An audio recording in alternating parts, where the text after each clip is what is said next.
Reading ini tidak untuk semua orang, mohon ambil yang baik dan tinggalkan yang tidak baik.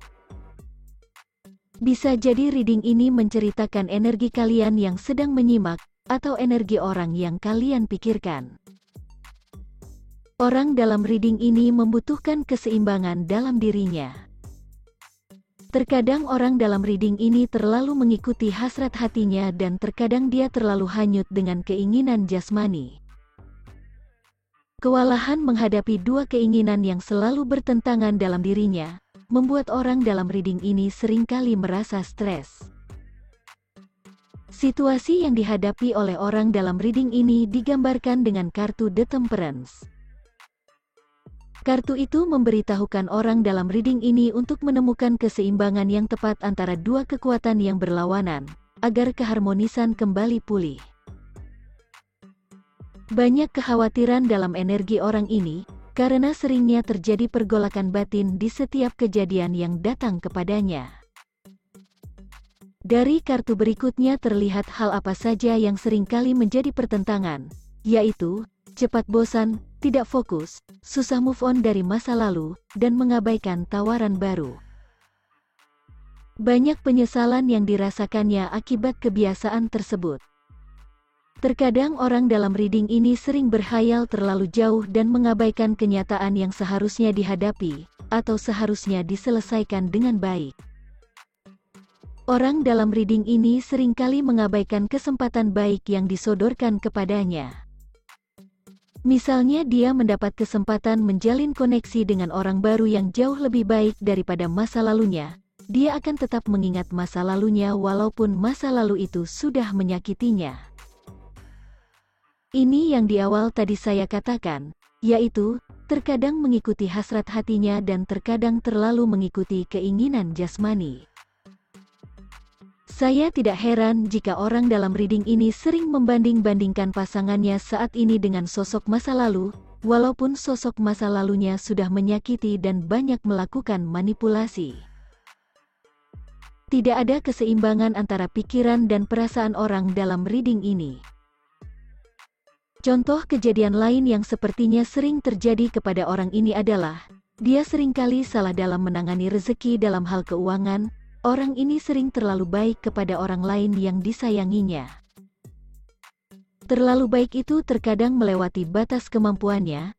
Akhirnya, ketika orang yang sudah mendapat kebaikan darinya tadi berkhianat, dia akan sangat kecewa. Padahal kebiasaan terlalu baik tadi berasal dari dirinya sendiri, bukan kemauan orang lain atau paksaan dari orang lain. Ketidakseimbangan dalam hal ini juga yang membuatnya melupakan diri sendiri, karena kebiasaan terlalu baik tadi berasal dari hasrat atau keinginan yang terlalu menguasai dirinya.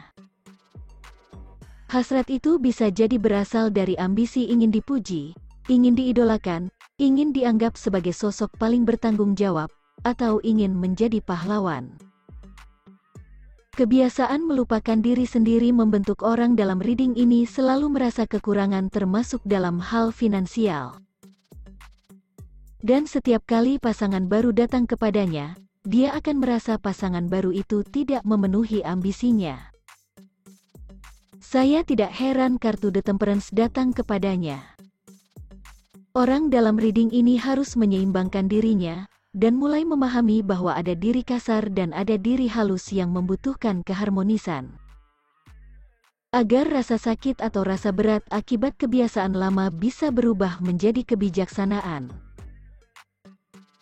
Jika kalian yang menyimak video ini sedang berhubungan dengan seseorang yang memiliki energi seperti orang dalam reading ini, saya tidak heran jika kalian selalu dibanding-bandingkan. Bukan hanya dengan masa lalunya, bisa jadi dengan anggota keluarganya, misalnya ibunya atau saudara kandungnya. Walaupun orang yang menjadi pembanding kalian adalah orang yang sudah sangat tega menyakiti dan memanipulasi orang dalam reading ini.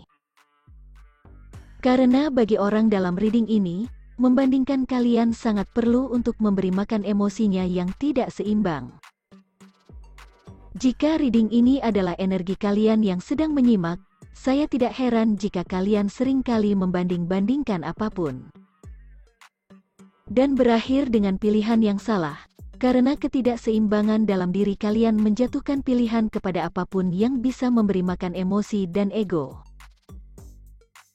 Tetapi ada kejadian yang menyebabkan orang dalam reading ini bergerak untuk berubah. Bisa jadi dia bertemu dengan seseorang yang menjadi cerminnya dan memantulkan kebiasaan-kebiasaannya tadi. Pertemuan yang menyalakan koneksi batin dan mengusik jiwa, membuat orang dalam reading ini melihat ke dalam diri sendiri. Dan mulai menemukan luka-luka batin yang membentuk kebiasaan buruk, rasa tidak aman, dan pola pikir yang merugikan diri sendiri. Akan banyak pergolakan batin atau pertentangan pikiran yang terjadi pada orang dalam reading ini. Tetapi kali ini semesta akan membantunya. Bisa jadi tayangan-tayangan video di media sosial bisa menyadarkannya. Atau kata-kata seseorang yang ditemuinya secara tidak sengaja, akan membuatnya bergerak untuk berubah dan bertindak menyembuhkan diri.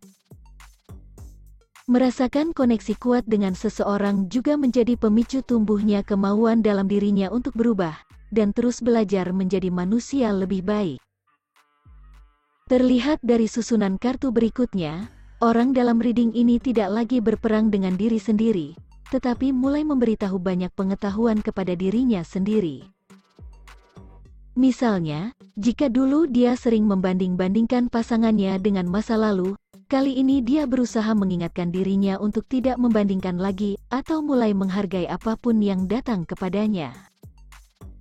Karena orang dalam reading ini sudah sadar bahwa hal itu akan menyakiti pasangannya. Dalam hal finansial, dia juga akan menemukan bagaimana cara membagi dengan baik.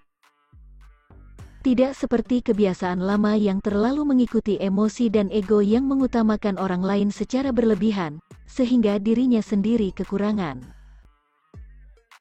Kesimpulan dan saran, di bentangan kartu orang dalam reading ini, saya merasa ketidakseimbangan dalam diri yang membentuk kebiasaan tidak baik. Contoh mudah yang bisa dilihat adalah membagi penghasilan kepada orang tua yang terlalu mengikuti emosi untuk memberi makan ambisi, sehingga melupakan diri sendiri. Akibatnya orang dalam reading ini seringkali merasa selalu kekurangan, dan akhirnya merasa menjadi manusia paling tersakiti dan selalu merasa tidak cukup. Kebiasaan terlalu mengikuti emosi ini harus di-healing agar tidak menghancurkan diri sendiri. Keharmonisan dalam diri yang memahami tentang diri kasar, jasmani, dan diri halus, jiwa, akan datang kepada orang dalam reading ini. Karena semesta bertindak menyeimbangkannya, harus diingat bahwa tindakan paksa dari semesta pasti akan menyakitkan. Semoga bisa dipahami dan bisa mencerahkan jiwa. Terima kasih semua.